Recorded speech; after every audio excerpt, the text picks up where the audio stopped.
அழைக்கின்றேன் உங்கள் முன்னுரையாற்றுவதற்காக.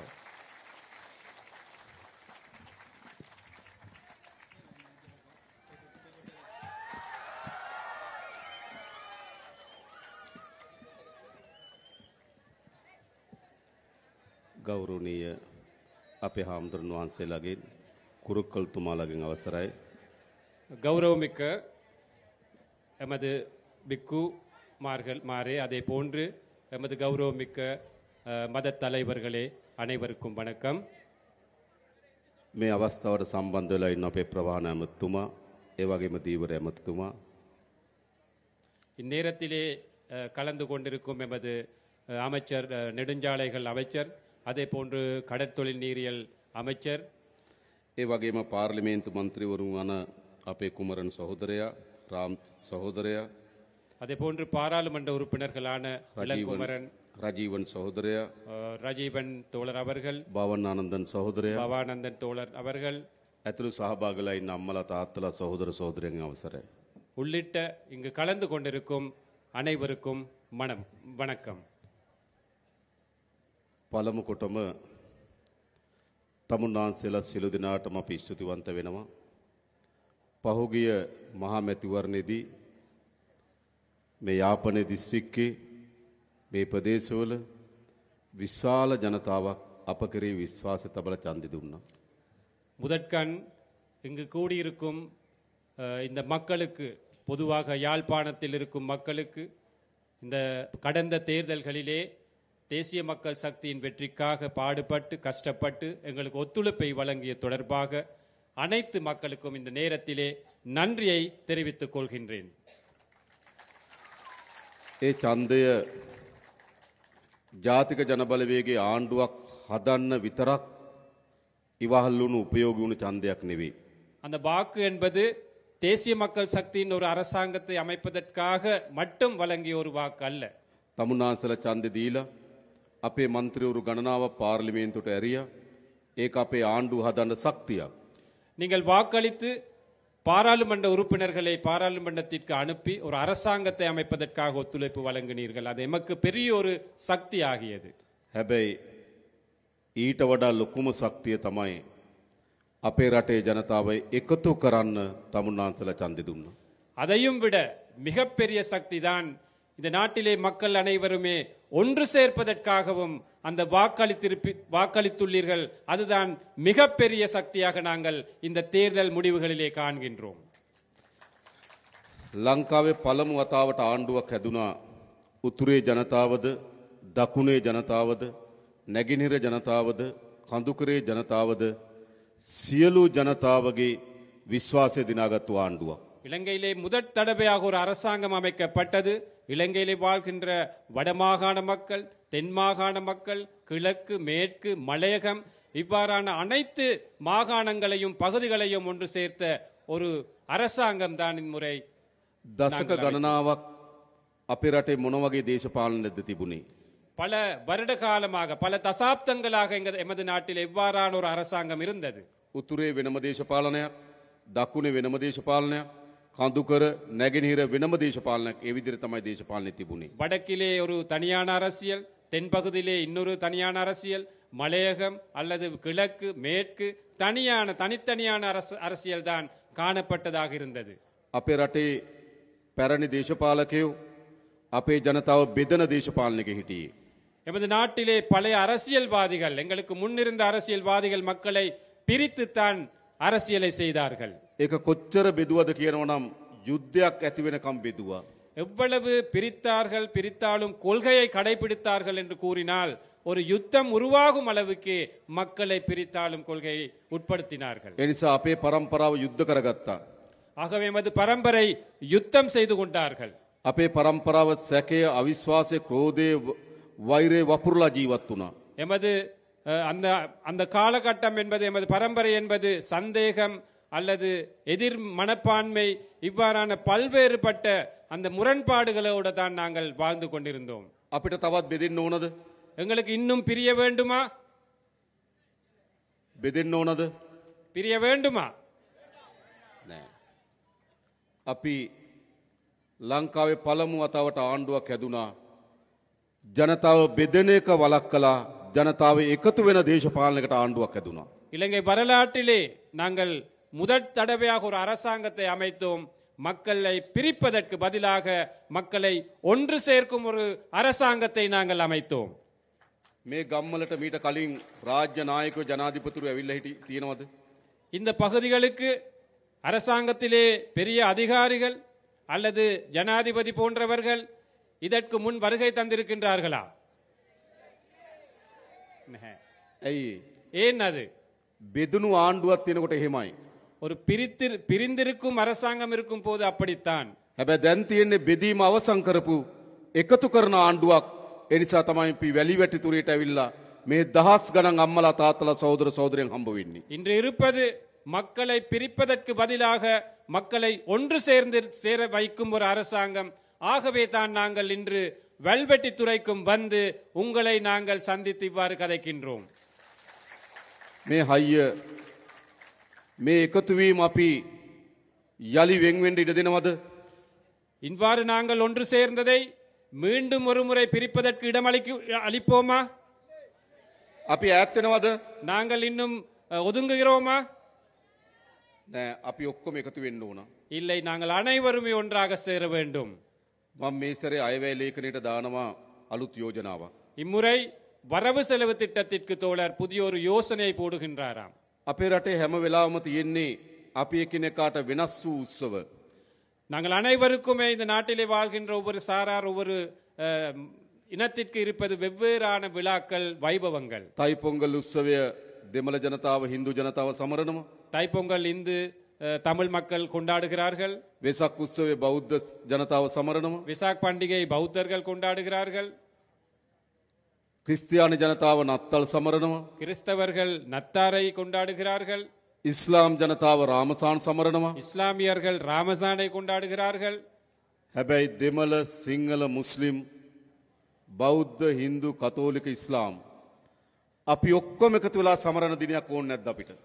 ஆனால் சிங்களவர், தமிழர், முஸ்லிம் என்ற வேறுபாடு இல்லாமல், பௌத்தம், இந்து, கத்தோலிக்க, இஸ்லாமியர் என்ற வேறுபாடு இல்லாமல் நாங்கள் அனைவருக்குமே ஒன்றாக சேர்ந்து கொண்டாட வேண்டிய ஒரு விழா வேண்டுமா வேணாமா?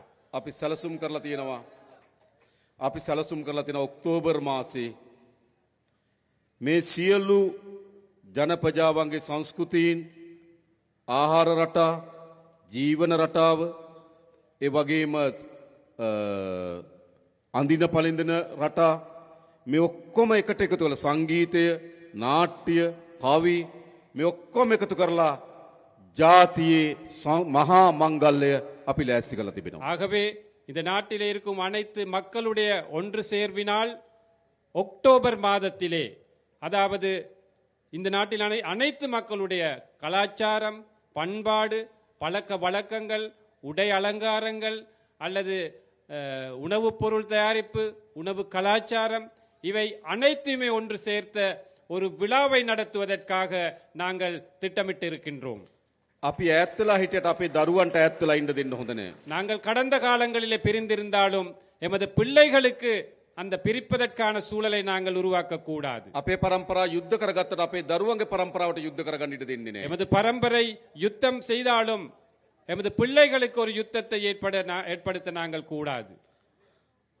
උතුරේ දකුණ නැගෙනහිර සියලු දරුවන් එකට එකතු වෙන රාජ්‍යයක් බවට මේ රාජ්‍ය අපි පත් කරනවා. வடக்கு, தெற்கு, கிழக்கு, மேற்கு என்ற அனைத்து பகுதிகளிலுமே உள்ள பிள்ளைகளை ஒன்று சேர்க்கும் ஒரு தேசிய விழாவாக நாங்கள், தேசிய அரசாங்கத்தின் முடிவுகளாக இதை நாங்கள் முன்னெடுப்போம்.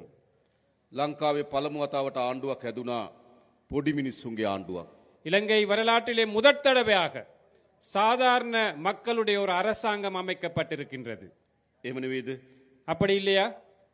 මීට කලින් ආණ්ඩුව හැදුනේ ලොකු පවුල් වලින්. இதற்கு முன் அரசாங்கங்கள் அமைந்தது பெரிய பெரிய பணக்கார வர்க்கத்தின் அந்த தேவைக்கேற்ப அவர்கள் தான் தலைவர்கள். තාත්තා අගමැති, අම්මා අගමැති, දුව ජනාධිපති. அப்பா பிரதமர், அம்மா பிரதமர், மகள் ஜனாதிபதி. එහෙමනේ. அப்படித்தானே? අයියා ජනාධිපති, මල්ලි ජනාධිපති. அண்ணாவும் ஜனாதிபதி, தம்பியும் ஜனாதிபதி. මාමා ජනාධිපති බෑනත් ජනාධිපති மாமா ஜனாதிபதி மருமகன் ஜனாதிபதி පහුගේ ජනාධිපති ඡන්දෙදි උත්සාහ කරා ජනාධිපතිවරුන්ගේ දරුවෝ දෙන්නෙකුත් ජනාධිපති වෙන්න. கடந்த ஜனாதிபதி தேர்தலிலே உங்களுக்கு தெரியும் 2 ஜனாதிபதிமார்களுடைய மகன்மார்களும் ஜனாதிபதி அந்த தேர்தலிலே போட்டியிட்டார்கள். එහෙමනේ. அப்படித்தானே? ඒ කියන්නේ බලය තිබ්බේ කාගාවද? அப்படி என்றால் அதிகாரம் யாருடைய கையில இருந்தது? උඩ ඉන්න පවුල් ගාව තමයි බලය அந்த තිබ්බේ. மேல் மட்டத்திலே இருந்த ஒரு வர்க்கத்தின் கையில தான் அதிகாரம் இருந்தது. හැබැයි මේ රටේ ජනතාව ஆனால் இந்த நாட்டிலே மக்கள் පහුගේ ජනාධිපති ඡන්දෙදි තීන්දුවක් ගත්තා. கடந்த ஜனாதிபதி தேர்தலில் ஒரு முடிவெடுத்தார்கள்.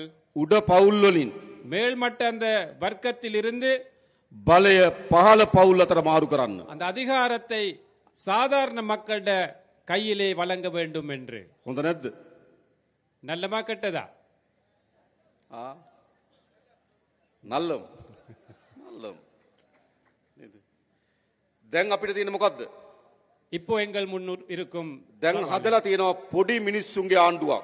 இப்போ எமக்கு முன் சாதாரண மக்களுடைய ஒரு அரசாங்கம் இருக்கின்றது. අපේ රාමලිංගම් සහෝදරලා, எமது ராமலிங்கம் தோழர், අපේ කුමරන් සහෝදරලා, எமது குமரன் தோழர், අපේ සහෝදරවරු எமது அனைத்தும் தோழர்கள், මේ කිසි කෙනෙක් පවුල් වලින් බලය ආපු අය නෙවෙයි. இவர்கள் யாருமே குடும்பத்தில் வாழையடியாக அதிகாரத்திற்கு வந்தவர்கள் அல்ல. සාමාන්‍ය මිනිස්සුන්ගේ දරුවෝ. சாதாரண மக்களுடைய பிள்ளைகள். මේ ප්‍රදේශයේ අපේ විශාල වැඩ කොටසක් වැඩ කරන இந்த பகுதியிலே நிறைய வேலைகள் செய்கின்றோம். මේ රැස්වීම ලෑස්ති කරන්නත් විශාල වෙහෙසක් දරපු இந்த கூட்டத்தை ஏற்பாடு செய்வதற்கு கூட அதிகளவாக பாடுபட்ட අපේ රූබන් සහෝදරයා எமது ரூபன் தோழர்.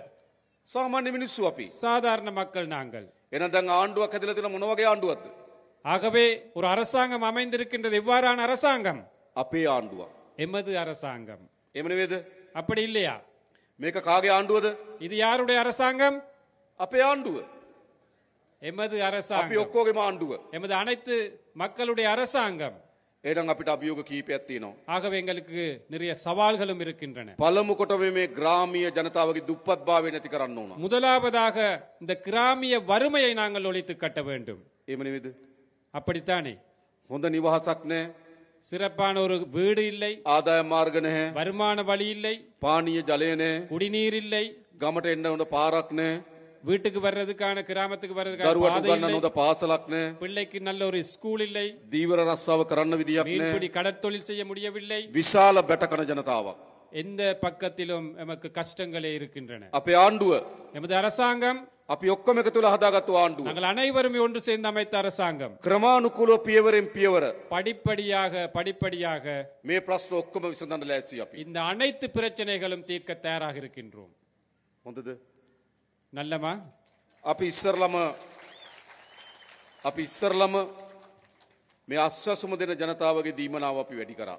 நாங்கள் ஏற்கனவே இந்த நலன்புரி கொடுப்பனவு, அஸ்வசும கொடுப்பனவு கொடுப்பதை நாங்கள் நீடித்து அந்த அளவையும் கூட்டி இருக்கின்றோம். අපේ දුප්පත් අම්මා තාත්තගේ දරුවට ඉස්කෝලේ යන්න පාසල් පොත්පත් මිලදී ගන්න විදිහක් නැහැ. எங்கள வறுமைக்குட்பட்ட பெற்றோர்களுக்கு தனது பிள்ளையை பாடசாலைக்கு அனுப்புவதற்கு அந்த பாடசாலை உபகரணங்களை பெற்றுக்கொள்ள முடியாமல் இருந்தது. අපි අස්වැසුම ලබන සියලු පවුල් වල දරුවන්ට රුපියල් 6000ක් දුන්න පාසල් පොත් උපකරණ මිලදී அந்த ගන්න. அஸ்வசும கொடுப்பனவை பெற்றுக்கொள்ளும் பெற்றோர்களுக்கு அந்த பிள்ளைகளுக்கு வழங்குவதற்காக 6000 ரூபாய் நிதி ஒதுக்கினம் பாடசாலை உபகரணங்களை பெற்றுக்கொள்வதற்காக. ඒ විතරක් නෙවෙයි දැන් අපි තීන්දුවක් ගත්තා.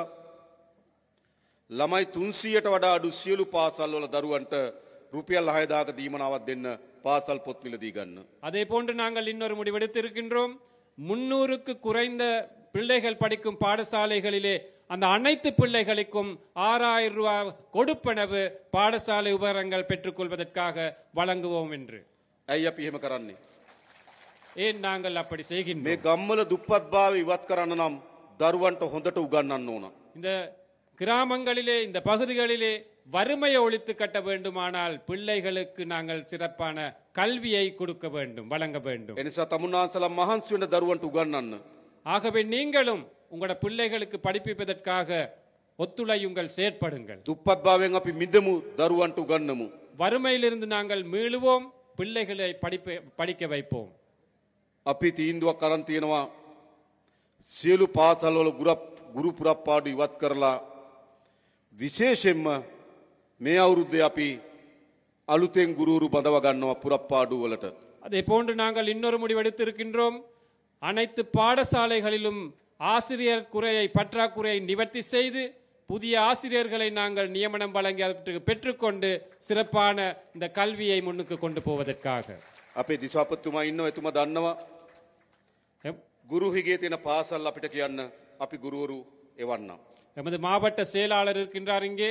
நீங்கள் கூறுங்கள் ஆசிரியர் பற்றாக்குறையுள்ள பாடசாலைகள் எங்கே இருக்கின்றன என்று நாங்கள் ஆசிரியர்களை நாங்கள் அனுப்புகின்றோம். ඒ විතරක් නෙවෙයි අපේ යාපනයේ පුස්තකාලේ තවත් දියුණු කරන්න ඕන. அதே போன்று எமது யாழ் நூலக சாலை இன்னும் நாங்கள் அபிவிருத்தி செய்ய வேண்டும். ඒ සඳහාත් මේ සර ඇවැලේකෙන් අපි සල්ලි වෙන් කරනවා. அதற்காகவும் நாங்கள் இந்த வரவு செலவு திட்டத்திலே நிதி ஒதுக்கீடு செய்கின்றோம். ගම්වල අපිට යන්න තියෙන හොඳම පාර අධ්‍යාපනය. ஆகவே இந்த கிராமத்திலே எமக்கு இருக்கின்ற சிறப்பான வழிதான் இந்த கல்வியை நாங்கள் மேம்படுத்த வேண்டும். අපි ළමුන් 250ට අඩු සියලු පාසල් වල දරුවන්ට සපත්තු ගන්න රුපියල් 3000ක් දෙනවා. 250 மாணவர்களுக்கு குறைவாக உள்ள அனைத்து பாடசாலைகளிலும் படிக்கும் மாணவர்களுக்கு சப்பாத்துக்களை வாங்குவதற்காக 3000 ரூபாய் காசு நாங்கள் ஒதுக்குகின்றோம்.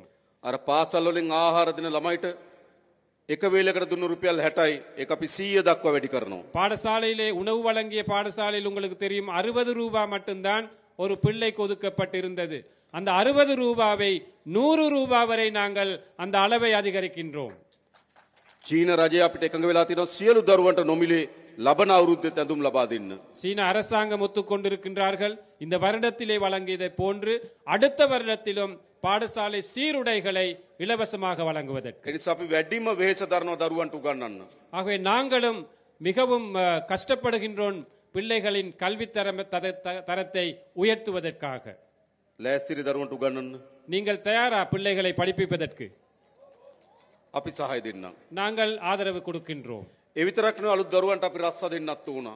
அதே போன்று புதிதாக படித்து வெளியேறும் பிள்ளைகளுக்கு மாணவர்களுக்கு நாங்கள் தொழில் வாய்ப்புகளையும் வழங்க வேண்டும். අපි සැලසුම් කරලා තියෙනවා මේ යාපනයේ දිස්ත්‍රික්කේ අලුතෙන් කර්මාන්ත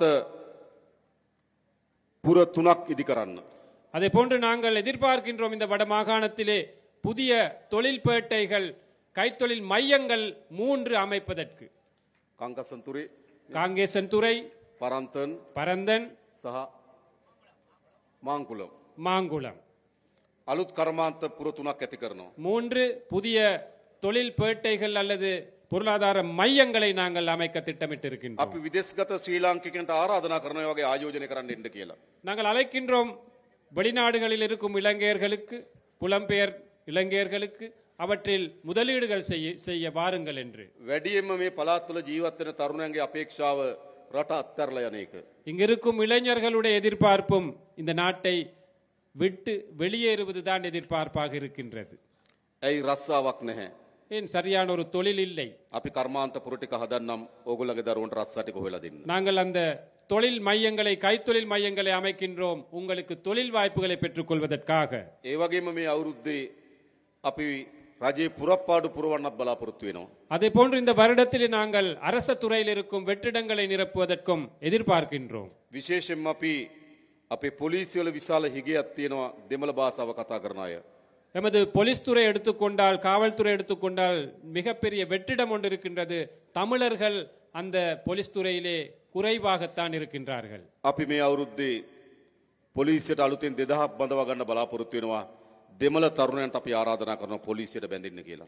நாங்கள் எதிர்பார்க்கின்றோம் கிட்டத்தட்ட 2000 பேர் போலீஸ் துறைக்கு இணைத்துக் கொள்வதற்காக நாங்கள் இங்கிருக்கும் தமிழ் இளைஞர்களை நாங்கள் அழைக்கின்றோம். போலீஸ் துறையிலே நாங்கள் இணைந்து செயல்படுவோம் என்று. මොකද කියලා ලෑස්තිද? நீங்கள் தயாரா පොලිසියට බැඳෙන්න? போலீஸில் இணைவதற்கு? ඔව්. ඒ මොකද පොලිසිය හරි වැදගත් කාර්යයක් කරනවා අපේ ගම්වල ආරක්ෂාවට, සාමයට විශාල වැඩ කොටසක් කරනවා. ஏனென்றால் போலீஸ் துறை எடுத்துக்கொண்டால் எமது கிராமங்களிலே அமைதியை பாதுகாப்பதற்காக பெரிய ஒரு சேவை செய்கின்றார்கள். ඒකට ඒ භාෂාව කතා කරන නිලධාරීන් අවශ්‍යයි. அதற்கு அந்த மொழியிலே அந்த கிராமத்தில் வாழும் மக்களிட மொழியில் கதைக்கும் அந்த அதிகாரிகள் தேவை. ඒ වගේම මේ පළාත් වල වේගයේ මත්ද්‍රව්‍ය පැතිරෙමින් යනවා. அதே போன்று எங்களுக்கு தெரியும் இந்த பகுதிகளில் கூட பாரிய அளவிலே போதை வஸ்து, இந்த பாவடை அந்த விஸ்தரிப்பு நடந்து கொண்டிருக்கின்றது. අපේ තරුණ පරම්පරාව විශාල ලෙස මත්ද්‍රව්‍ය වලට ගොදුරු වෙමින් තිබෙනවා. நமது இளம் சமுதாயம் இந்த போதை வஸ்துக்கு பெருமளவாக அடிமைப்பட்டு வருகிறார்கள். අපි මේක නතර කරන්න ඉතාමත් ශක්තිමත් වැඩපිළිවෙලක් හදලා තියෙනවා. இதை நிறுத்துவதற்காக நாங்கள் பெரும் சக்தி வாய்ந்த ஒரு திட்டத்தை நாங்கள் முன்னெடுத்து வருகின்றோம். හැබැයි ඔයගොල්ලන්ගේ සහයත් අවශ්‍යයි. ஆனால் அதற்கு உங்களுடைய ஒத்துழைப்பும் எங்களுக்கு தேவைப்படுகின்றது. අපි එකතු වෙලා මේ මත්ද්‍රව්‍ය තුරන් කරමු. நாங்கள் ஒன்றிணைந்து இந்த போதை வஸ்து பிரச்சனையை தோற்கடிப்போம். ඒ වගේම අපි දන්නවා විශාල ඉඩම් ගැටලුවක් තියෙනවා මේ යාපනයේ ජීවත් වෙන ජනතාවට. அதே போன்று இந்த யாழ் மாவட்டம் அல்லது வடமாகாணத்தை எடுத்துக்கொண்டால் காணி பிரச்சனை என்பது பெரிய ஒரு பிரச்சனையாக இருக்கின்றது. අපේ ප්‍රතිපත්තිය எமது கொள்கை ජනතාවගේ ඉඩම් ජනතාවට ලබා දිය යුතුයි. எமது கொள்கை மக்களுடைய காணியை மக்களுக்கு வழங்க வேண்டும் என்பது. ආරක්ෂාවට සංවර්ධනයට ආණ්ඩුවට ඉඩම් පවරා ගැනීමේ අයිතිය තියෙනවා. பாதுகாப்புக்கு அபிவிருத்திக்கு காணியை எடுத்துக்கொள்ளும் உரிமை அரசாங்கத்துக்கு இருக்கின்றது. එහෙත් බොරුවට ඉඩම් තියාගෙන ඉන්න බෑ. ஆனாலும் பொய்யுக்கு காணியை அரச தரப்பிலே வைத்துக் கொள்வது தவறு. අපි දන්නවා තාමත් පවුල් විශාල 1500කට ආසන්න ප්‍රමාණයක් නේද? 1500කට වැඩි ප්‍රමාණයක් තාමත් අවතන් කඳුරු වල ඉන්නවා. எங்களுக்கு தெரியும் இன்னமும் கிட்டத்தட்ட 1500 குடும்பங்கள் இன்னமும் அகதி முகாம்களில் அல்லது இடம்பெயர் முகாம்களிலே வாழ்கின்றார்கள். நபர்கள் மன்னிக்கணும்.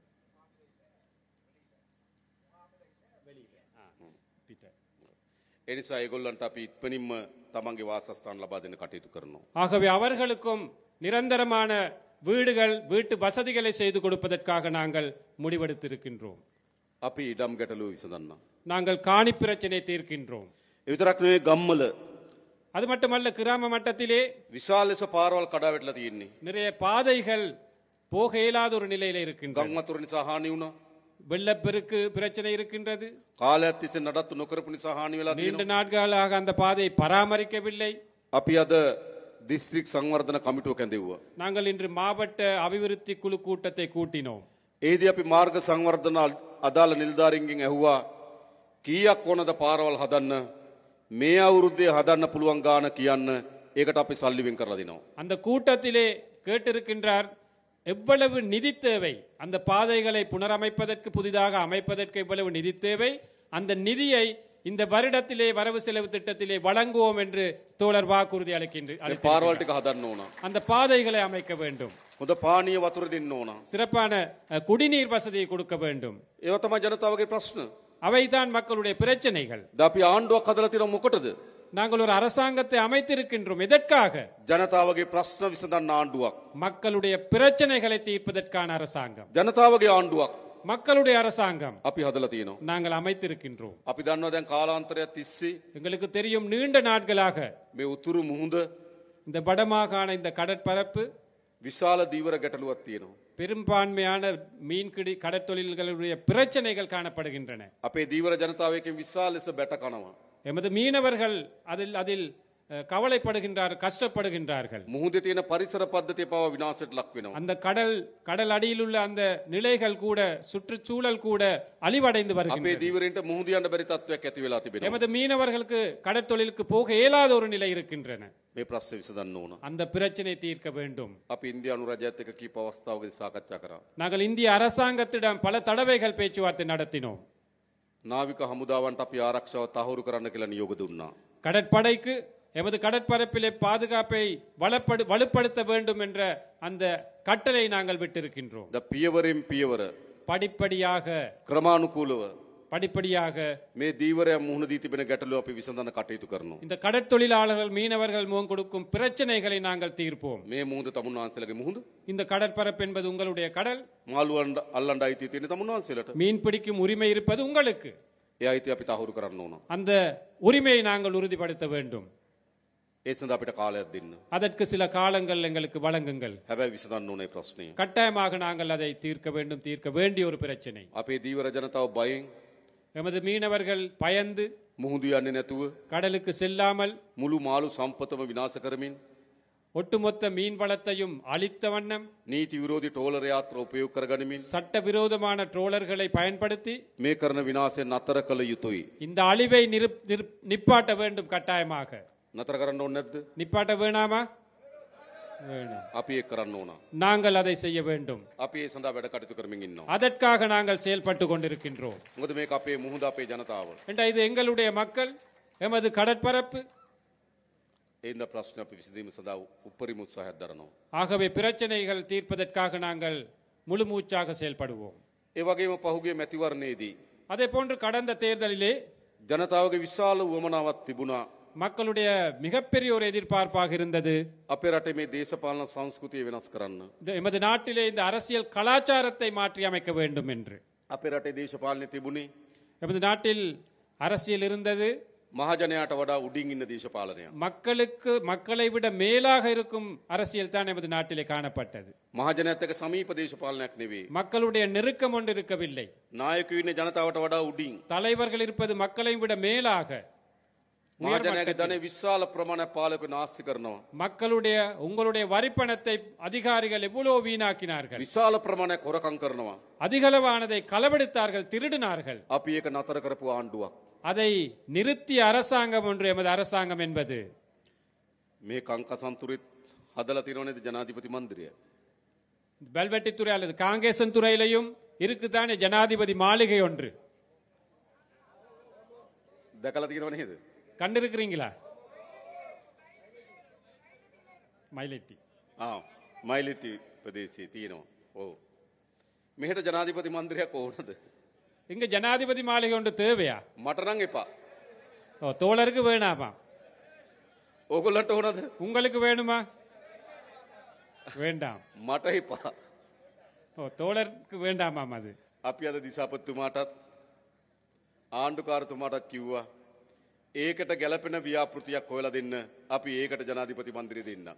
இன்று மாவட்ட செயலாளருக்கும் அதே போன்று ஆளுநர் அவர்களுக்கும் கூறினாராம், அந்த மாளிகை தொடர்பாக எதிர்காலத்தில் அதை எப்படி பராமரிப்பதற்கான உரிய திட்டம் ஒன்று அமையுங்கள், அதற்கு ஆதரவு அளிக்கிறோம் என்று.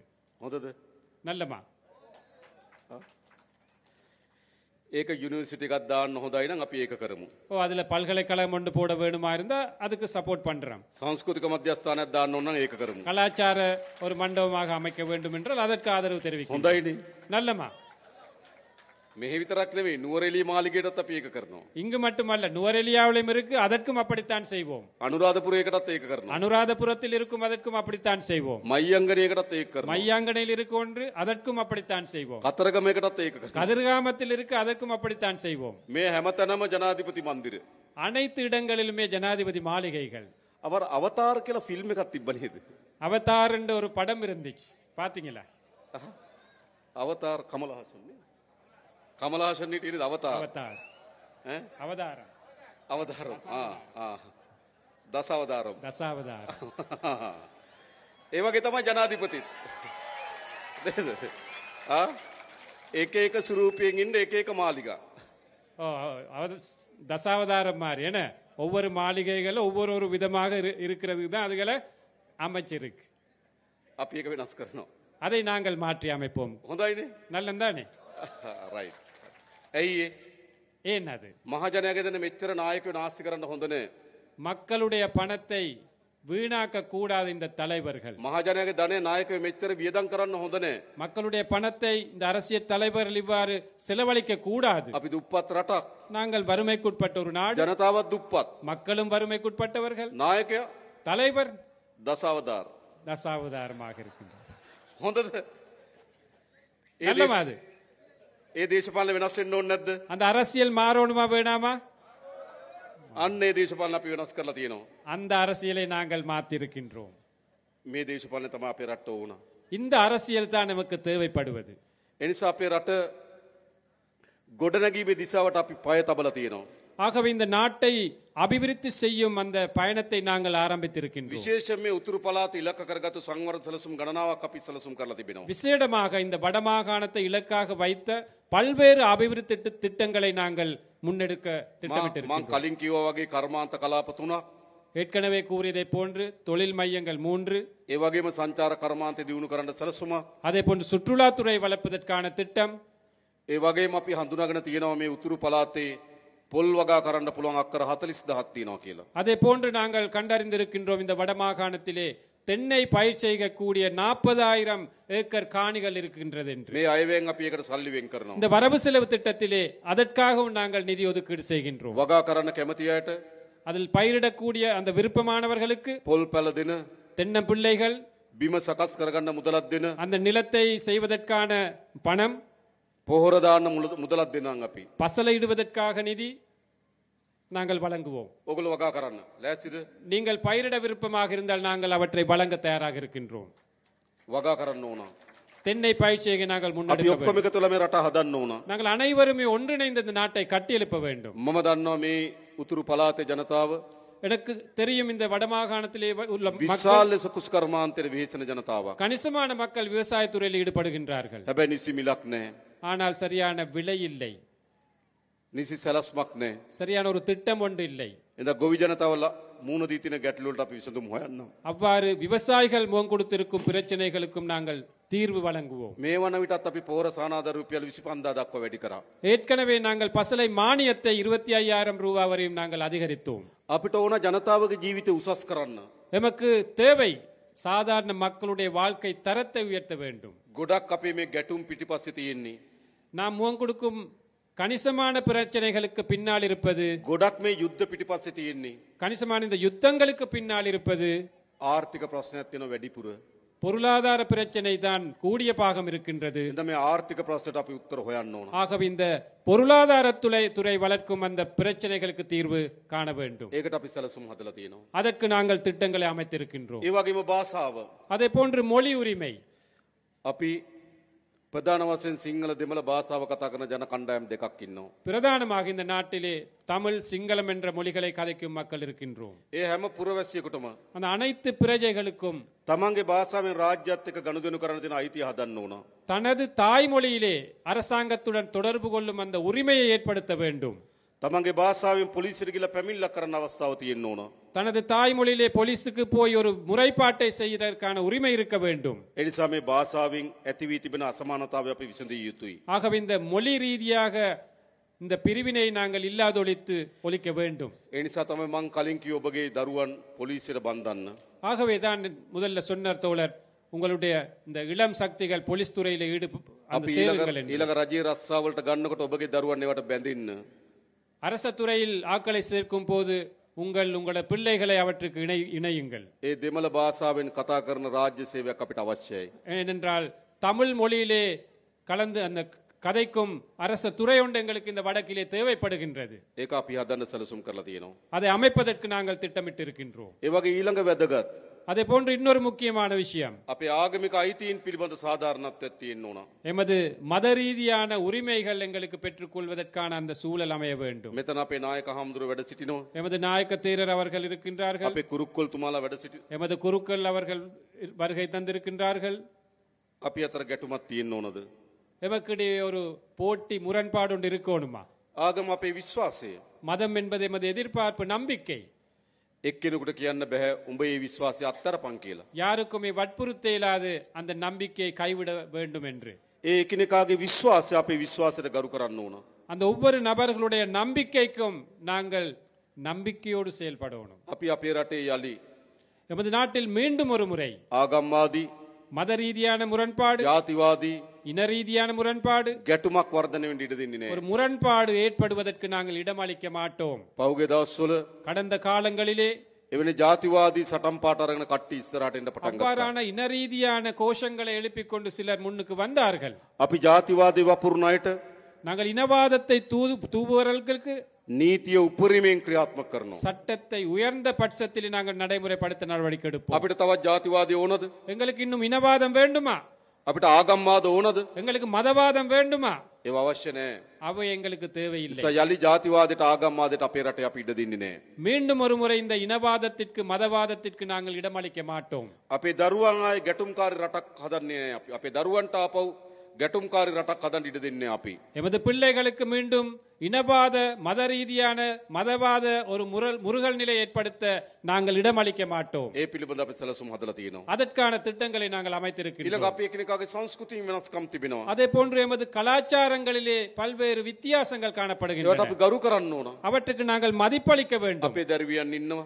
எமது பிள்ளைகள் ඒට ආවේනික සංස්කෘතියක් එක්ක. அதற்கே தனித்தான ஒரு கலாச்சாரம் இருக்கின்றது. ලස්සන නැද්ද මේ දරුවන්? இந்த பிள்ளைகள் எடுத்துக்கொண்டால் எவ்வளவு அழகாக இருக்கின்றார்கள். ලස්සනයි අපිට. எங்களுக்கு அது மிகவும் அழகாக ඇයි இருக்கிறது. අපි සංස්කෘතියෙන් බෙදෙන්න හදන්නේ? ஏன் நாங்கள் கலாச்சார ரீதியாக பிரிவடைய வேண்டும்? අපි හැම සංස්කෘතියකටම ගරු කරන්න ඕන. நாங்கள் அனைத்து கலாச்சாரங்களை மதிக்க வேண்டும். ඒ සංස්කෘතියෙන් රස විඳින්න පුරුදු වෙන්න ඕන. அந்த கலாச்சாரங்களை ரசனை மிக்கதாக நாங்கள் எடுத்துக்கொள்ள வேண்டும். එහෙම රටක් අපි හදන්න ඕන. அவ்வாறான ஒரு நாட்டை நாங்கள் கட்டியெழுப்ப வேண்டும். එකක් මතක තියාගන්න. ஒன்று நினைவில் வைத்துக் கொள்ளுங்கள். අපිට ගහගෙන எங்களுக்கு சண்டை பிடித்து යුද්ධ කරගෙන யுத்தமிட்டு கொண்டு තවත් දශක ගණනාවක් මේ විදිහට දුක් විඳ විඳ ඉන්න පුළුවන්. இன்னும் பல தசாப்தங்கள் எங்களுக்கு நாங்கள் வாழ முடியும் குறைபாடுகளோடு. අපේ අම්මලාගේ පරම්පරාව දුක් විඳා.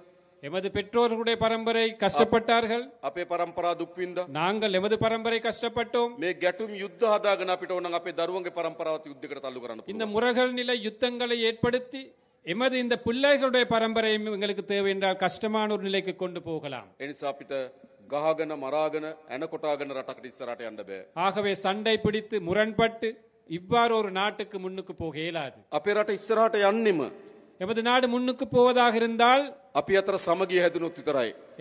எமக்கிடையே ஒற்றுமை அமைதி இருக்க ඒ வேண்டும். නිසා අපේ ආණ්ඩුව ஆகவே எமது அரசாங்கம் විශාලතම වෙහෙසක් දරනවා. மிக பெருவளவாக நாங்கள் கஷ்டப்படுகின்றோம், செயல்படுகின்றோம். අපි අතර සමගිය හදන්න. எமக்கிடையே ஒற்றுமை ஏற்படுவதற்காக நாங்கள் ඒ සමගිය සඳහා හොඳම ධෛර්යය දුන්නේ ඕගොල්ලෝ. அந்த ஒற்றுமைக்காக மிகப்பெரிய சக்தியை துணிச்சலை கொடுத்தது நீங்கள். කාලයක් තිස්සේ පාරම්පරික දේශපාලක පහුගිය මහචන්දට ඉල්ලුවා. காலம் காலமாக இருந்த பாரம்பரிய அரசியல்வாதிகள் கடந்த தேர்தலிலே போட்டியிட்டார்கள். වෙනම රටක් අරන් දෙන්නම් කියලා ඡන්දෙට ඉල්ලුවා. தனியான ஒரு நாட்டை பெற்றுக் கொடுப்போம் என்று தேர்தல்களை போட்டியிட்டார்கள். මතකද? நினைவிருக்கா? හැබැයි ජනතාව මොකද කරේ? ஆனால் மக்கள் என்ன செய்தார்கள்? වෙනම රටක් දෙන්නම් කියපු අය, தனியான நாட்டை பெற்றுக் கொடுப்போம் என்று පවුල් වලින් கூறியவர்களை, දේශපාලනය කරපු අය குடும்ப வாயிலாக அரசியல் செய்தவர்கள் ඒ ප්‍රතික්ෂේප කරලා அவர்களை நிராகரித்து விட்டு මේ යාපනයේ දිස්ත්‍රික්කයේ අපිට ජයග්‍රහණය අරන් දුන්නා. இந்த யாழ் மாவட்டத்திலே எமக்கு வெற்றிகளை பெற்றுக் கொடுத்தார்கள். ඒකෙන් කියන්නේ මොකද්ද? இதன் செய்தி என்ன? இதனால் கூறுவது என்ன? ජනතාව කැමති එකතු වෙන්න.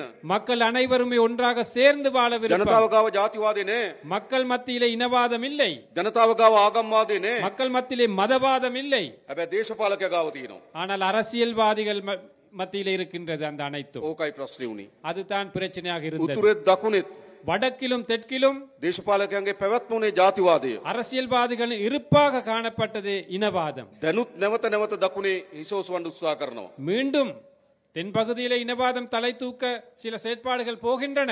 දේශපාලකට ජාතිවාදය ඕන. அரசியல்வாதிகளுக்கு இனவாதம் தேவை. ජනතාවට ඕන ජාතිවාදී. மக்களுக்கு இனவாதம் தேவையா? ජනතාවට ඕනද?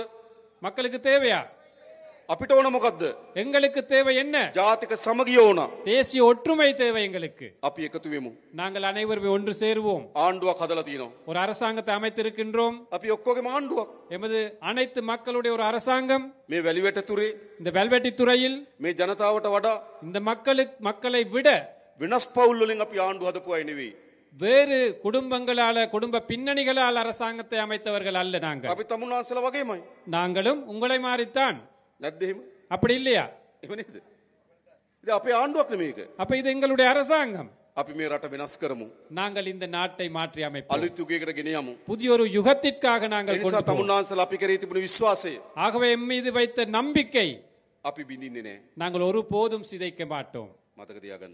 நினைவில் வைத்துக் கொள்ளுங்கள். හැමදාම අපේ රටේ දේශපාලකයෝ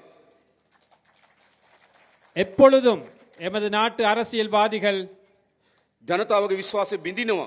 மக்களது எதிர்பார்ப்பத்தை சிதைத்தார்கள். අපි මේ විශ්වාසය බිඳින්නේ නැහැ. நாங்கள் ஒருபோதும் உங்களுடைய நம்பிக்கைக்கு சீர்குலைக்க மாட்டோம், நம்பிக்கை சிதைக்க மாட்டோம். තමුන්වහන්සේලා ඉතාමත් දිගු පියවරක් තිබුවා. நீங்கள் நீண்ட ஒரு பயணத்திற்காக அடி வைத்தீர்கள். ඉතාමත් වැදගත් පියවරක් තිබ්බා. மிக முக்கியமான ஒரு அடி வைத்தீர்கள். ඉතාමත් විශිෂ්ට පියවරක් තිබ්බා. ஒரு விசேடமான ஒரு முடிவை எடுத்தீர்கள். එකතු වෙන්න ඕන කියලා තීන්දුවක් ගත්තා. ஒன்று சேர வேண்டும் என்ற அந்த முடிவை எடுத்தீர்கள். බෙදුන එක ඇති කියලා තීන්දුවක් ගත්තා. பிரிந்தது காணும் என்ற முடிவை எடுத்தீர்கள். පෞගිය මහමැතිවරණ ප්‍රතිඵල වලින් පෙන්වන්නේ මොකද්ද? கடந்த பாராளுமன்ற தேர்தல் பெருபேரில் காட்டுவது என்ன? බෙදනව වෙනකොට එකතු වෙන්න ඕන කියලා. பிரிப்பதற்கு பதிலாக நாங்கள் ஒன்று சேர வேண்டும் என்பது. එකතු කරන්න අපිට පුළුවන් කියලා විශ්වාසය හැදුවා. அதை இணைக்க எமக்கு முடியும் என்ற நம்பிக்கை ஏற்படுத்தினீர்கள். අපි ඒ විශ්වාසය රකින්න. அந்த நம்பிக்கையை நாங்கள் பேணுவோம். මේ රටේ හොරකම නතර කරනවා. இந்த நாட்டின் ஊழலை திருட்டை நாங்கள் நிறுத்துவோம். නාස්තිය නතර කරනවා. வீண் விரயத்தை நிறுத்துவோம். හොරකම් කරපු අයට දඬුවම් දෙනවා. திருடியவர்களுக்கு தண்டனை கொடுப்போம். මොකද කියන්නේ? என்ன சொல்றீர்கள்? ඕනද නැද්ද? நல்லமா கெட்டதா? ඕනද නැද්ද? தேவையா இல்லையா? අවශ්‍යයි. தேவை தேவை. අපේ රටේ දරුවට විදින ඉන්ජෙක්ෂන් එකෙන් හොරකම් කරලා නම් எமது பிள்ளைகளுக்கு குழந்தைக்கு ஏத்தும் ஊசியிலே களவெடுத்திருந்தால், බාල බෙහෙත් ගෙනල්ලා නම් தரக்குறைவான மருந்துகளை இறக்குமதி செய்திருந்தால், ස්පිරිතාලේ හදනකොට ඒකෙන් හොරකම් කරලා නම් வைத்தியசாலைகளில் இருந்து களவெடுப்பதாக இருந்தால், පාර හදනකොට ඒකෙන් හොරකම් කරලා නම් வீதியை அமைக்கும் போது அதிலிருந்து களவெடுத்திருந்தால், කෝටි ගණන් ධනෙ එක් රැස් කරගෙන යන දේශපාලකයෝ கோடிக்கணக்கான நிதியை அரசியல்வாதிகள் ஒன்று சேர்த்திருக்கின்றார்கள். ඒ ගැන පරීක්ෂණ කරන්න ඕනේ නැද්ද? அது தொடர்பாக விசாரணை நடத்த வேண்டுமா வேண்டாமா? දඬුවම් දෙන්න ඕනේ නැද්ද? தண்டனை வழங்க வேண்டுமா வேண்டாமா? අන්නේ දඬුවම් දෙන ආණ්ඩුව තමයි ජාතික ජනබලවේගයේ ආණ්ඩුව. அவ்வாறு தண்டனை வழங்கும் அரசாங்கம் தான் தேசிய மக்கள் சக்தி அரசாங்கம். දැන් දූෂණයට සම්බන්ධ වෙන අය එක්කම එකතු වෙලා இப்போது அந்த ஊழல் மோசடிகளிலே தொடர்புடைய அனைவரும் ஒன்று சேர்ந்திருக்கின்றார்கள். පහුගිය මැතිවරණ වේදිකාවේදී கடந்த அரசியல் மேடையிலே ගොඩක් වේදිකාවලට බෙදිලා හිටියා. பல மேடைகளிலே பிரிந்திருந்தார்கள். සමහර අය කොළ පාට වේදිකාවේ, சிலர் பச்சை மேடையிலே, සමහර අය කහ පාට වේදිකාවේ, சிலர் மஞ்சள் மேடையிலே, සමහර අය දුබුරු පාට වේදිකාවේ இன்னும் சிலர் அந்த சிவப்பு மேடையிலே ඡන්දෙදි බෙදිලා හිටියා. தேர்தலிலே பிரிந்திருந்தார்கள். දැන් මොකද වෙන්නේ? இப்போ என்ன நடக்குது? අන්න ඊයේ සාකච්ඡා තියලා එකතු වෙන්න நேற்று அவர்கள் கலந்து ஆலோசிக்கின்றார்கள் ஒன்று சேர்வதற்காக. බලනකොට කවුද? யார் அதில் இருப்பவர்கள்? එක්කෙනෙක් මහ බැංකුවට ගහලා, ஒருவர் மத்திய வங்கியை கொள்ளையடித்தவர், තව කෙනෙක් ඕස්ට්‍රේලියාවේ සුද්දෙක් රවට්ටලා, இன்னொருத்தர் ஆஸ்திரேலியாவில் ஒரு வெள்ளை அந்த குடிமகனை ஏமாத்தியவர், තව කෙනෙක් කනිත් තෙල් වලින් විදු ගහලා. இன்னொருத்தர் எரிபொருளால களவெடுத்தவர். දැන් මොකද වෙලා තියෙන්නේ? இப்போ என்ன நடந்திருக்கின்றது? ඒගොල්ලෝ ඔක්කොම එකතු වෙලා මොකටද? இந்த அனைவருமே ஒன்று சேர்ந்து இருக்கிறார்கள். எதற்காக? බේරෙන්න. தப்புவதற்காக, அதிலிருந்து தப்புவதற்காக. හැබැයි ඒගොල්ලෝ එකතු වුණාට ජනතාව අපි එකතු වෙලා ඉන්න තාක්කල් ඒගොල්ලන්ට මේ වැඩේ කරන්න බෑ. அவர்கள் ஒன்று சேர்ந்தாலும், மக்கள் என்ற அடிப்படையில் நாங்கள் ஒன்று சேர்ந்து இருக்கும் வரையும் அவர்களுடைய எதிர்பார்ப்பை நிவர்த்தி செய்ய முடியாது. ඒගොල්ලෝ උත්සාහ කරන්න එකතු වෙලා පරීක්ෂණ කරන එක නතර කරන්න. அவர்கள் முயற்சிப்பது அவர்கள் ஒன்று சேர்ந்து இந்த விசாரணைகள் நடத்துவதை நிப்பாட்டுவதற்காக. එකතු වෙලා දඬුවම් දෙන එක වළක්වන්න. ஒன்று சேர்ந்து தண்டனை கொடுப்பதை நிப்பாட்டவே அவர்கள் முயற்சிக்கிறார்கள். හැබැයි උඩ ඒගොල්ලෝ එකතු වුණාට அவர்கள் மேல் மட்டத்திலே ஒன்று சேர்ந்தாலும், බිම ජනතාව එකතු වෙලා ඉන්නේ අද මේ ආණ්ඩුවත් එක්ක. கீழ் மட்டத்திலே மக்கள் ஒன்று சேர்ந்திருப்பது இந்த அரசாங்கத்துடன்.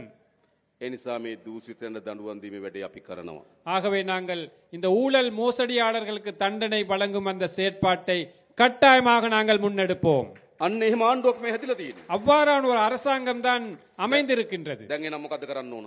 ஆகவே இப்போது என்ன செய்ய வேண்டும்? අපි ඔක්කොම එකතු වෙමු. நாங்கள் அனைவரும் ஒன்றாக சேர்ந்து විශ්වාසය තබමු. நம்பிக்கையோட අත්නොහැර ඉස්සරහට යමු. கைவிடாமல் முன்னோக்கி போவோம். අපි හරියට සැලසුම් හදලා நாங்கள் சரியான முறையிலே திட்டமிட்டு අවුරුදු කීපයක් අත්තරින් නැතුව වැඩ කරොත් பல வருட காலமாக நாங்கள் தொடர்ச்சியாக வேலை செய்வோம். අපේ මේ රට දියුණු රටක් බවට පත් කරන්න පුළුවන්. நாங்கள் இந்த நாட்டை ஒரு அபிவிருத்தி அடைந்த நாடாக மாற்றலாம். නැවත දූෂිතයන්ට, மீண்டும் ஊழல் மோசடியாளர்களுக்கு, නැවත හොරුන්ට, மீண்டும் திருடர்களுக்கு, නැවත අපරාධකරුවන්ට மீண்டும் குற்றவியல் செய்பவர்களுக்கு මේ රටේ ඉඩක් දෙන්න එපා.